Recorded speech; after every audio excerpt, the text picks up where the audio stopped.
Saderengipun pun aturaken assalamualaikum warahmatullahi wabarakatuh. Salam kalayan kunjuk dumateng keluarga agung saking Bapak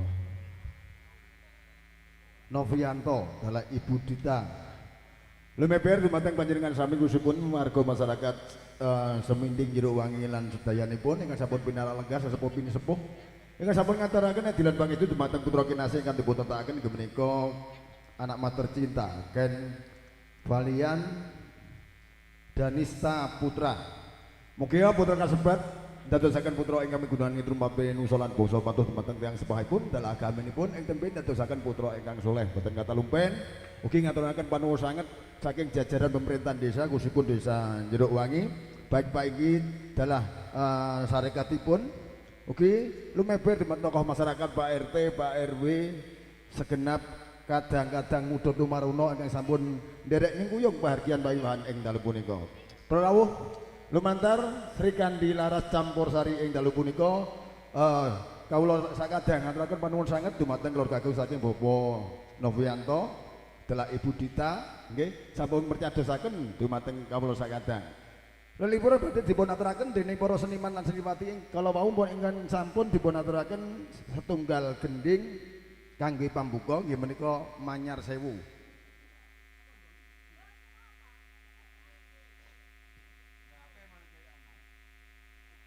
Kalajengaken wah mas aku teke kok angele kaya ngene. Kalajengaken keding saklajengipun inggih menika Dirgahayu mangke kasambet dayoe teka. Semoga dumateng para seniwati Sri Kandi Laras wah Campur Sari ing dalu punika nggih ingkang kapimpin dening Bapak Kamituwa Mbundu Bapak Kamituwa Jumanto sik meh lali aku monggo.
MC-ne ngulon ngetan